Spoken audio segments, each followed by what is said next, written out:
to a sad but hopefully informative episode of Brutal Battle.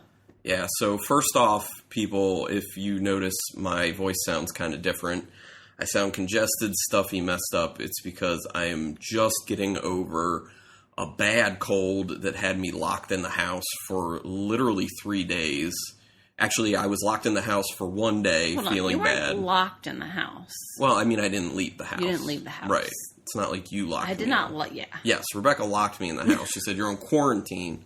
No, so I was homesick for 1 day, then I went to work for 1 day, then I was sick for 3 days after that because I got even worse. So it was one of those like terrible head cold things where your face is leaking 24/7, you feel super sick. So anyway, I say all that to say my voice sounds different, but also this is the episode we would be doing for Savor. But we didn't get to go. We missed it because of my sickness. We were invited back. I think this was going to be our 5th year in a row. And we were really excited because there were a lot of breweries we never heard of on the list. And we were like, sweet, we'll be able to like really focus on just tasting a bunch of really new breweries to us. And that was going to be the focus. But unfortunately, we just couldn't. We tried to let it go last minute to see if we could make it work somehow. But I couldn't even function, to be honest. Yeah. I couldn't. And I was in contact with Abby Cohen, one of the people who kind of she does the PR and runs all the media stuff for the event. And she's really nice. She's been very helpful. She's been there, I think, all the years we've gone. And she had said, I kind of reached out to her and I told her what the situation was. I was like, just so you know, if we don't end up making it, it's not because we just decided not to come. It's because of what's going on with me, being sick. It's a game time decision. And she was kind of like, oh, well, I feel like if you could let me know sooner than later, that would be great because there is actually a wait list for media to get into the event. And if you can't make it, we'd really like to give your credentials to someone else. And I was like, oh, I didn't know that. So in that case, I was like, the right decision is to just say we're not coming and let someone else make it. Especially because Carlin definitely was not 100%. So it wouldn't have been fair to use the tickets. Right. Also, I wouldn't have been able to smell anything. No. I wouldn't have been able to barely taste anything. I think the only thing that really would have registered for me is like extreme hop bitterness and booziness. That probably would have been it. So it was going to be, so really bummed about it, but it's like, what can you do? Yeah. So Savor this year was only Friday night instead of the Friday, Saturday. Right. So they scaled it back. So I was trying to figure out what else we could do, and I was like, oh, Jen and Colin Hikes usually go, who listen to the show. And I reached out to Colin, or Jen or Jess? Jess. Sorry. I'm sorry. I work with a Jen, so Jen's always on my mind. Rebecca was like, huh? I'm like mailing to him. Sorry. Jen, no. Sorry about that. Yes, Jess and Colin Hikes. You're correct. And they usually go, so I reached out to Colin and I was like, hey, are you guys going by chance? And you could kind of be like a correspondent for us? Like, just kind of say what beers were really good and give us some information to share. But he was like, no, man. He's like, since they cut it back to just one night and it's that Friday because of our work, we just can't make it happen. Yeah. I was like, yeah, that really sucks. So, don't know why they've cut it back. It's possible it was because of lack of enough ticket sales. We don't know. I'm not going to really speculate on that. But hopefully we're back there next year. And we can report on it. Maybe the venue wasn't open both days. Maybe the breweries didn't want to do 2 days. Yeah, who knows? Anyway. It's hard to know. So what we're going to do, that's where we're cutting off the Savor talk. So apologies. It's just like a knife in the heart. It's terrible. So apologies for people not getting that wrap-up episode. We really are sorry. We would have rather been able to do that, but it just wasn't in the cards. So instead, we're going to talk about what we think makes a good craft beer event. And actually, a lot of the stuff Savor has done. And while we do this, we're actually going to drink through 2 beers, and it is what we have left of the gift beers from Savor from the past 2 years.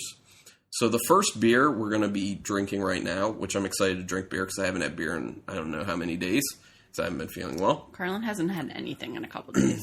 Yeah, I've actually not been really eating much or anything. You know how it is when you feel bad. So the first one we're starting off with is not the older of the two. We're doing this, taste-wise. This is from the one last year, 2018, and it is Brett DeVinum. It is a barrel-aged Imperial Wit with wine grapes. And I think it's a wine barrel age, like a red wine. And it has Brettanomyces. It has healthy amounts of Pinot Noir and Viognier grapes. And it's done in collaboration between Port City Brewing and Crux Fermentation Project. Now, you're not going to hear me opening this and pouring it. I already did that because I remembered ahead of time this one is waxed and corked. So the last time we did it, I remember it being a long struggle to get it actually open. And the other beer is cork and cage. So I was like, let's just do these off podcast. Yeah. So what does the Brett Divinum look like? Oh, and which, by the way, Colin Hikes told me a few months ago that he busted open the other one of these that he had, and he said it was drinking really awesome, like 2 or 3 months ago, I guess it was. So we'll see. It's pretty yellow. Yeah. I assume there's a little bit of cloudiness if you get to the bottom of the bottle. This is a little, it's not like super, super clear. There's a little haze. Yeah, a little bit. There's a very small amount of head on the top, and it's small bubbles pretty much. Smells lemon and funky. Yeah. It's very lemony, but it also smells a little floral to me. I was going to say hibiscus. I don't even know why. Oh, yeah. But yeah. That's why, I guess. I could say like a hibiscus, maybe like a little honeysuckle, too. I was just going to say that. Yeah, and there is like a little honey note. There's a very slight apple in there as well, but not too much. But I get a lot of lemon. And then there's, as you keep sniffing it, there's a bit of a funky Brett character in there that you're starting to get. Yeah, it smells really nice. Very clean. Were you getting some of the grape on the nose? Not really, I wouldn't say, because I was smelling so much of that tart character and all the other stuff I was talking about. So, I don't think I said an ABV on this. It's 8%. Wow. Doesn't taste like 8. No. It tastes like 5 or something. Yeah, I was just going to say 5. It's really smooth. Yeah. It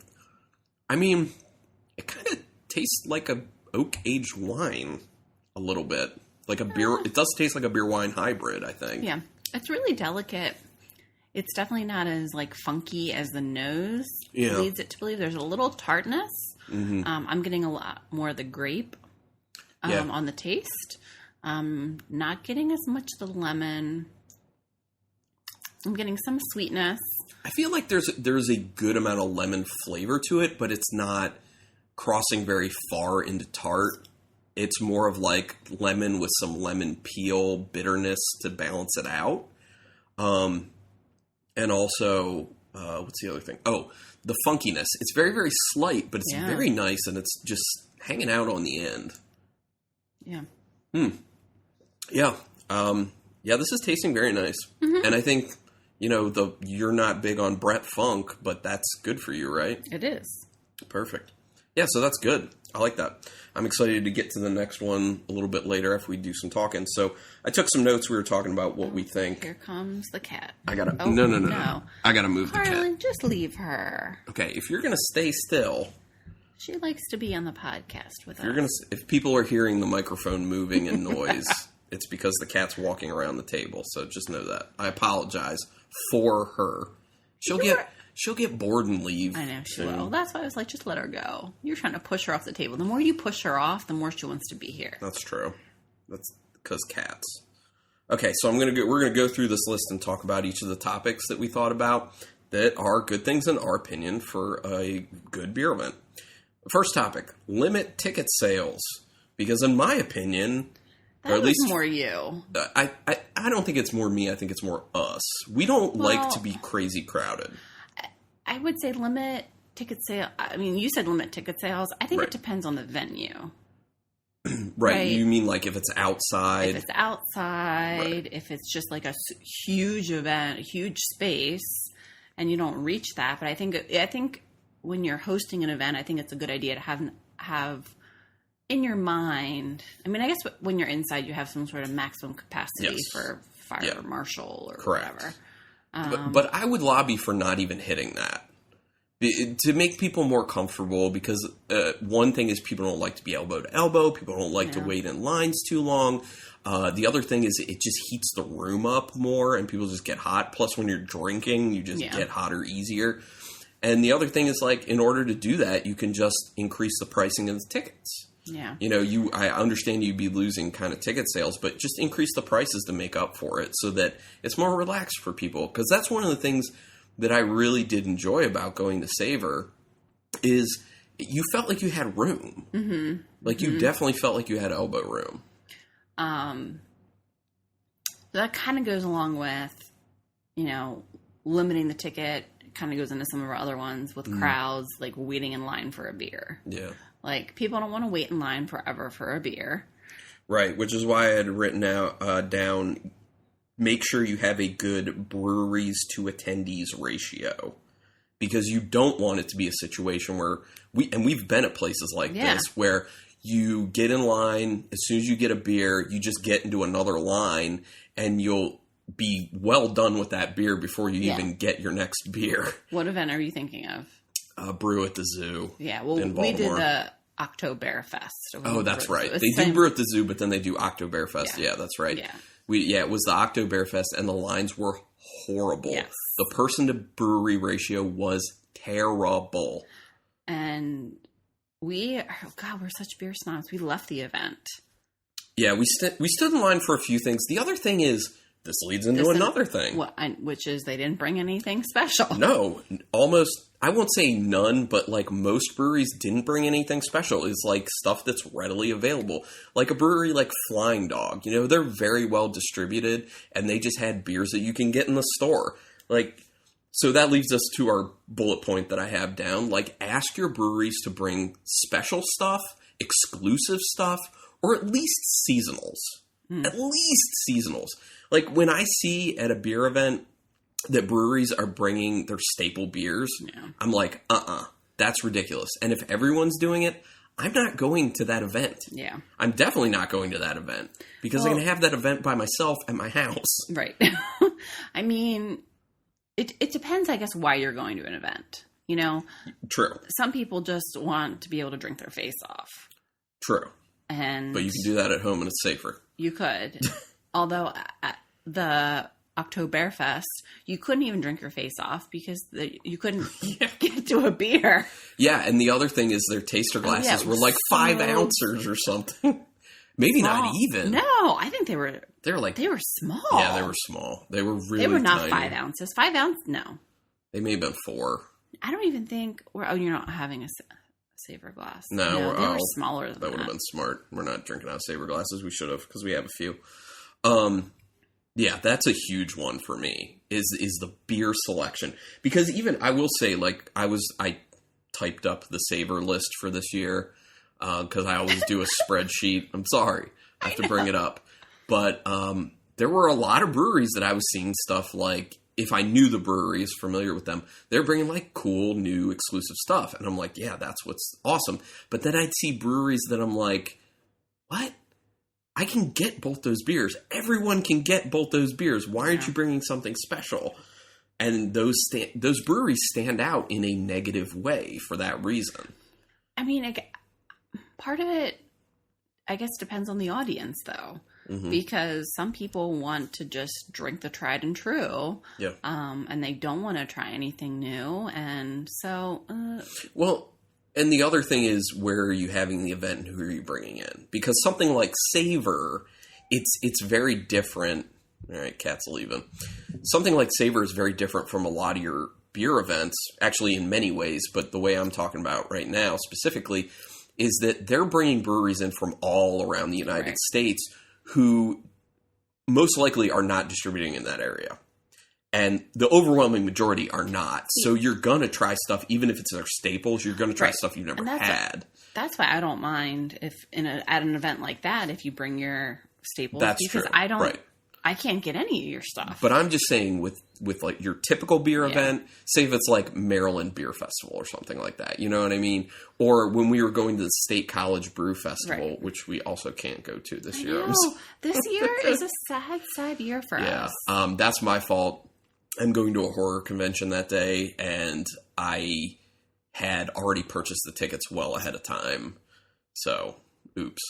Yeah, but one thing that I know Kyle Norman had said about the State College Brew Expo is that some people were kind of like saying that they don't feel like they really want to keep going back to that event because they kept bringing in only breweries from Pennsylvania. And he was kind of like, bring in other breweries. So people, because they were bringing in the same breweries. Some of these breweries were bringing the same beers. Yeah. And it's kind of like, people want variety, especially, I mean, that's the beer drinker market with craft beer right now. Lots of variety. Right. And that's kind of before I started into beer, I still am, wine. Yeah. We would go to some wine events. And, being in Maryland, they have lots of local wine, but it's kind of the same thing. It's like if you're not going to have something special there or the same people over and over again, like there's not a draw for me to go there. Right, exactly. Because I'm just going to, stand in line. Their cat's yelling in the background. She probably wants more food. Always. Stand in line to drink something that I'm like, I've had, if you go to the event year after year. Yeah. Yeah, I mean, that's actually a big thing for me. Do you want more of the pretzel? Oh, no, I want some water. Okay, because you're going to be ready. We'll get to the other beer in a little bit. My big thing, Carlin didn't think this was, but this is my big. I don't like when people are pouring my beer, wine, whatever, and they don't know the product. I agree with that. Like, I want someone that can give me a little bit of tasting notes or a little history about the beer. Why was it made? Like, some fun fact maybe I didn't know about this beer. Right. So even if it is a staple beer and I've had it before, like putting it under a new light or a new spin on it, or maybe they altered the recipe this year. That kind of stuff makes it more personable, makes me enjoy my experience more. But I feel like I've been to events and I'll ask a question. They have no clue. And they're like, "Oh, I don't know. I'm just pouring here." Pouring, yeah, definitely. Like, and I know you can't avoid that all the time, right? Well, and I think that's specifically something for like you like the extra knowledge about the beers. That's cool. But I think also that's really good for people who are not super craft beer savvy because they kind of need some guidance. Someone like me, like, that doesn't really matter as much to me because I just feel like, just give me the beer, I'll figure this out on my own. Like, I'm fine. So. Yeah, I think, obviously, all of our recommendations obviously depends on a lot of different factors. But I also feel like, when you wait in line and you can only get one taste, and usually you're at an event like that and there's two options, I want someone who can at least say, this is like this is like this, so I can make an educated decision about what I just spent 20 minutes or something waiting in line for. Yeah, well, that's true. One of the other things on our list, I put it down, but I'm looking at it now and I'm kind of like, this isn't like a must in my opinion. So it's kind of like borderline having VIP tickets.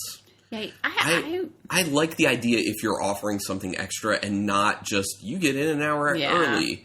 Like, that's dumb to me. But if you're offering something like you get a take-home gift beer with your VIP entry, or you get to go to a special area like the State College Brew Expo did, where you get to go to a special area where certain beers that won't be served in the normal area are being served that are, like, super, super special. Like, that type of stuff is cool because people like to have that option. But you don't have to have that for it to be a good event. I just like that. Yeah. That's a me thing. Brew Expo was kind of cool because it was on a ski resort in the summer. So the VIPs got to ride up the lift. Yeah, it was to cool. Get to the VIP area. Mm-hmm. So, like, you couldn't even see it, Well, and the funny thing about that is we didn't know ahead of time that they had bought that level of ticket. We just thought they got general admission. So they're like, we're there, and they're like, oh, you guys only got general admission? We've got these VIP ones. And we're like, what the hell? And they're like, oh, yeah, we can bypass this line. And yeah. They're like, see you in there. Oh, we're going to the special area. See you around. Come on. So I feel like that is an instance where a VIP ticket is cool. Yeah. But a lot of the times it's like, it doesn't really. Well, most of the time it's usually just, you get in an hour earlier. Which I guess could be good, again, for crowds. Yeah. But anyway. But like I said, you should just not have it crazy crowded in the first place. That's my opinion. Do you want to get into this next one? Yeah, we can jump into the next beer. Okay. So next and final. Yeah. So this is... That's 2017. And that's 2 year. It was their 10-year That was their 10-year anniversary. Yeah. So It's called Savor X. It's by Hardywood in New Belgium. It is a Baltic porter with cacao husk. Yes. It's 10%, I think. Yeah. Isn't it? Yeah. Yeah, man. Sorry, if we had more of the gift beers available, we would have done that as well, but we just don't. The other ones. This was by pure happenstance that we had these. Yeah, because a lot of the times we've given them away. Yeah. Because it's like, something special that people just can't get. I know. That's kind of one of the things I was missing the most is like not being able to get the beer. Do you want me to look up and tell you what the gift beer was this year? Oh, do you know what it is? Yeah. What was it? I don't remember it verbatim, but I know it wasn't a collaboration this time. Oh, it was right. by Lost Abbey. That's right. Which Lost Abbey is always really good. Let me Man. Yeah. I know. I'm like at work on Thursday, and I get this text message from Carlin basically saying, I told him we're not going. And I'm like, I know, I'm sorry.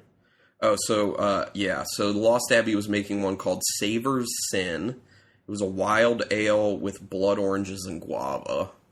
Interesting. So, honestly, you shouldn't be that sad about it, because it would have been sour and funky, and that's not your wheelhouse. Yeah. For me, though, Hey. Yeah. My stupid immune system. It's usually very good, though. I shouldn't complain you that hardly much. ever get sick. I don't get sick much, so. Okay. It's dark, but Yeah, it looks like a porter. looking down at it, you can tell it's not Thinner. It's thin, right? Yeah. You can see through it a little bit around the edges. It's a little brownish reddish. Oh man.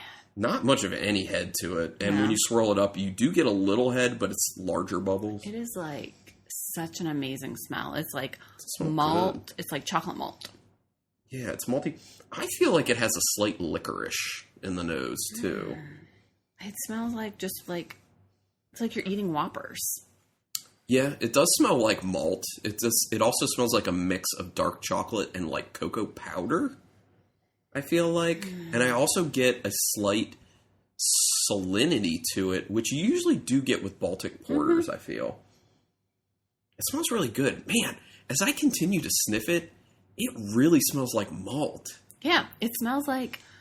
I remember as a kid all the time getting a chocolate malt milkshake from Dairy Queen, and it smells just like that, and... It's pretty good. It's really good. It's a little sweet. Yeah, but I'm surprised it doesn't taste boozier. Because it's 10%. It tastes like... 7.5, maybe? Yeah. Both of these beer have more of a thinner mouthfeel. Not like super thick. Yeah, Very nice, though. Very, very nice. Yeah, it's very soft. It's relatively clean finish. I get a lot of that dark chocolate / cocoa powder finish on it. I do get a little bit of that black licorice I was talking about. I'm not getting that. And a very slight salinity as well. Man, I really want a chocolate malt milkshake right now. Yeah, it does taste a little bit like that. I also smell, when I go back and smell it again and then taste it, there's a little bit of an umami note to it that's a little mushroomy. Okay. Not in a bad way. Yeah. I feel like I need to go to Dairy Queen now. Gross. No, thank you. Yeah, no, this beer's good. No, thank you. I was actually very iffy on this one. Obviously, I had a heads up from Colin on the Brett DeVinum because I was like, I think that is going to be good. Plus, Brett changes in a good way over time. Yeah. This one, I was kind of like, I don't know. A lot of that kind of chocolatey flavor could fall out. Alcohol could become more pronounced. So I was very iffy on that. But no, these both aged quite well. This may be a dumb question, but does the ABV in a beer ever change with age? It can if there are still fermentables in there and yeast and or other bugs that are active that can make that, which I don't think there are other bugs that can turn fermentable sugars into alcohol. I think it's just yeast. So if there's still yeast in there and there's still fermentable sugars, then yes, that can happen. Okay. Unless you keep it cold. And then in that case, it cannot happen if it's the right type of yeast, I believe, that isn't active at whatever that temperature is. Interesting. So, And usually people's refrigerators are much colder than how yeast can activate, at a level where yeast can activate. Yeah. So. Okay, well, these are both good. Yeah, these are good. All right. So what else is on your list? So, make sure beer styles are diverse. Oh, right. That's another thing. Don't show up. Don't allow breweries to show up and be like, say you have 100 beers and like 70 of them are IPAs. Like, I know IPAs are popular, but, you know. Unless it's like an IPA festival or something like that. True. Yeah, that's a good point. You know, well, and that reminds me, there are some really good festivals I've heard of, like Fobab. Right. Which is in Chicago, and it's just for barrel-aged beers. That's on our bucket list. Yeah, I really want to do that at some point. I've heard it's really awesome. Also, Matt Harvey, my buddy, who had sent us beers for that Beer Mail episode that was up recently, he really wants me to come and join him for Dark Lord Day at Three Floyds, because he goes usually every year. That does not sound fun, though. Well, for you, because there's heavy metal music. I could deal with that. That's fine. I used to love heavy metal. I don't listen to it as much anymore, but some here and there. Yeah. I was like, nothing about that sounds fun to me. Sounds like a personal hell for Rebecca. Yeah, I'm like, no, thank you. People screaming at you to music. Drink your the fruits of your labor. But you know, going back to it, you just have to have a diverse representation of styles, because there are a lot of people who like different stuff. Oh yeah, you know, and not just that, but you should also be encouraging people to not just drink the same stuff all the time. Water stations. Oh yeah. Right. Yeah, that is actually my next thing. I was going to say, have dump buckets if you're inside and water. And I also put a note, you don't want to force people to drink beer they don't like. Outside, obviously, people can just chuck it. We do that if we go to outside beer festivals. That's fine. But if you're inside, you should have dump buckets and make sure people are regularly cleaning those out. Yes. And have water. Have plenty of water available, because you want people to stay hydrated. Yeah. But the other thing to think about is not just the whole issue of making people drink beer they don't like, but it's also the issue of you're going to get people more intoxicated when they don't need to be. Right. Because a lot of people, if they get beer, they don't want to throw it out. But if they're outside, it's a lot easier to do that. Or if there's a receptacle there where they're like, oh, well, I can just throw it here if I don't really like it. Because just think about it. Like, you're at a festival, you get beer poured for you, there's nowhere to pour it out. What are you going to do? You're going to drink it. Like, you have to. You don't really have an option, because they usually only give you one glass or one, you know, plastic glass to drink out of. So it's got to go somehow. Some way. Pour it in someone. I guess you could just like walk by and slyly pour it in someone else's glass. Or maybe you have like a buddy who will just drink anything. Yeah. Get your human dumpster friend and just be like, there you go. You'll drink anything. So what goes in water and beer has to come out, which leads to bathrooms. Yes. So water and dump buckets. Very important. Yes. Have ample bathrooms to minimize line time. We have been at some places where lines for bathrooms are ridiculously long, and that's not okay. Just like cramps your style. You know how many people are coming to your event.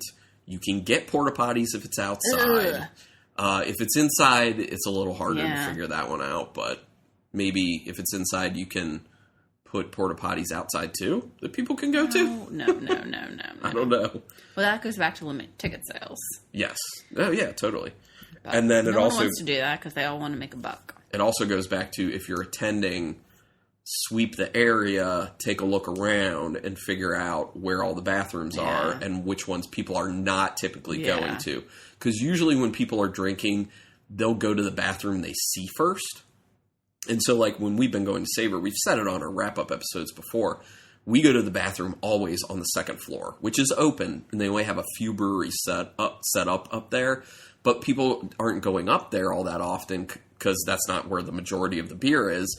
So if you go up there, no line. Yeah. In and out every time. Then you come downstairs, lines for the bathrooms downstairs. So you want to maximize your drinking time. Mm-hmm.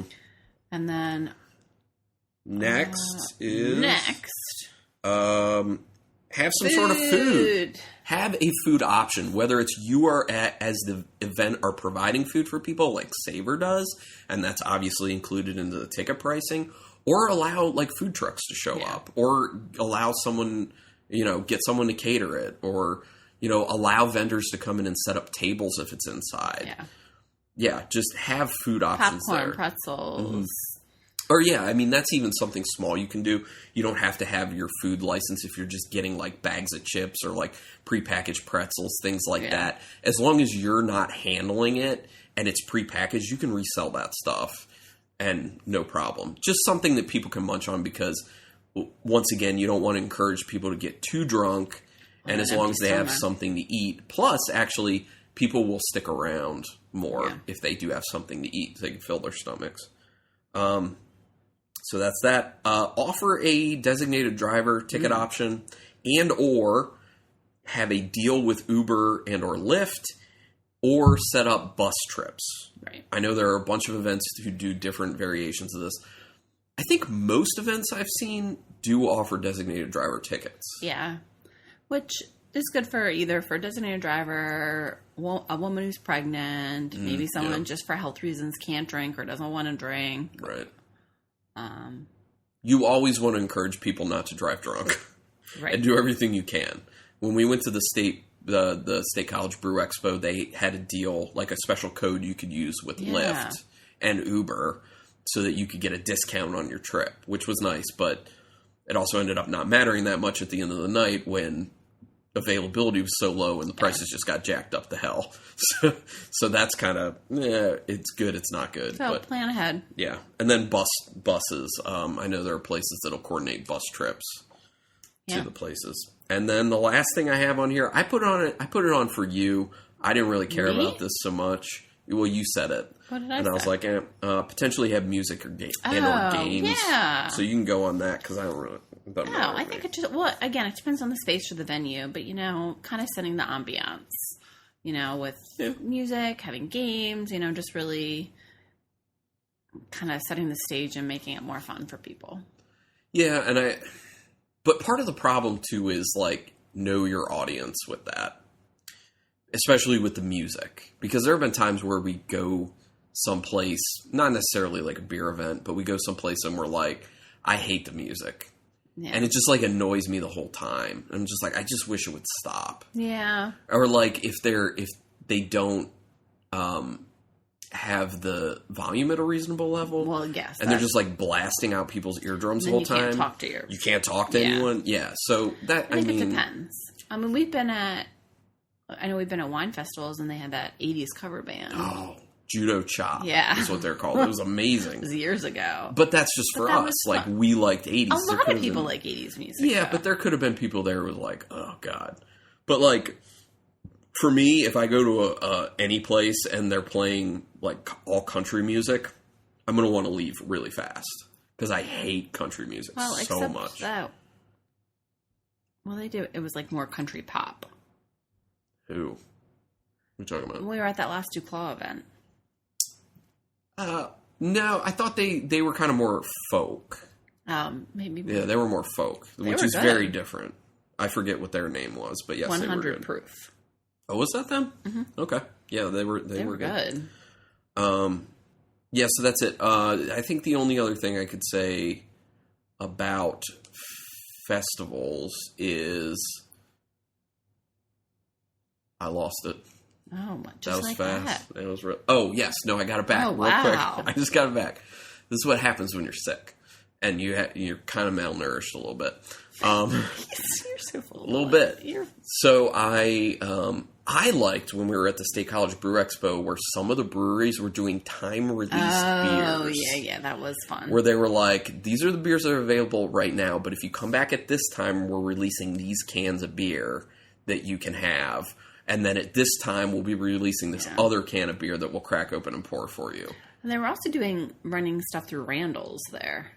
Yeah, that's another thing. Yeah, so, like, get creative. Like, have fun stuff going on. And I know with a lot of those were probably just brewery-specific. Like, they just decided on their own to do that. But if you're setting up an event, encourage this type of stuff. Be like, it would be really cool if you did this. Yeah. So. Well, and it's also a great way as a brewery to get opinions of what's working, what's not working. What do you like? What do you not like? You know what would actually be an awesome idea for a beer event? A Randall-only event.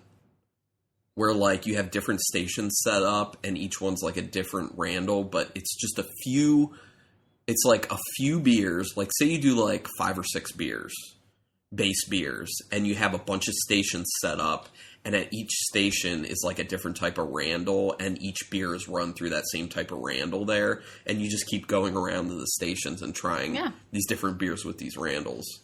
That would be a lot of fun. Someone should pick up on that, because I'm not going to organize that. Yeah, I'm going to say, well, that's a lot of work. Not doing it. But be creative, people. It's a lot of fun. Anyway, all right, well, there's only 2 beers, but let's rank them. Oh, okay. Well, I picked Savor X and then the Brett. Savor X is your number 1? Mm-hmm. I'm going the Brett to Venom as my number 1. Okay. Dude, that's...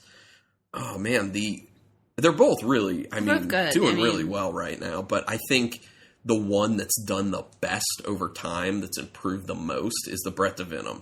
Like, it is changed in the best way. I love it. Okay. All right. Well, I guess that's it. Once again, sorry, everyone. This just wasn't a Savor wrap-up. I guess most of all, sorry, Rebecca. Yeah, you owe me. She was really bummed. I mean, in all fairness, we were both very bummed, and I actually felt really guilty, too. Because I was like, this is my fault, because I'm sick. But then he's like, kiss me, kiss me. I'm like, hell no, I'm not getting sick. I never said that. Anyway, thanks for listening. Check us out on Instagram and Facebook. You can email us at brutalbattlepodcast@gmail.com. Oh, and also, if you want to listen to the past Savor episodes, the past Savor wrap-up episodes, which I think we've done it for the last 4 years, you can go back and check it out on iTunes, Stitcher, Google Play. But if it's not showing up, because a lot of those will kind of cycle off after a certain number, you can go to the website archive.org and just search Brutal Battle, and you'll be able to find every single episode ever done. And yes, you could even go back to episode number 1 that is unbelievably terrible. I kind of want to listen to it. Unbelievably terrible. Like the first... I don't even know how many. I feel like it's got to be like the first 50 or something, or just not even good. Really? Well, I mean, because the thing is, at the time you think they're good, but then you just get better and better as time goes on. So then once you're at where we are now, which I think is like, we got to be about 300 or more episodes total at this point. Probably over 300. Looking back at number 1, yeah, that sucked in comparison to where we are. So, anyway, if people want to kind of listen to that and laugh, go ahead, archive.org. It's there. Just search Brutal Battle. And always, please remember to... keep it brutal. I feel so comatose, paralyzed, wide and cold, and bloodshot eyes. I'm feeling so great there, but who needs a brain when you got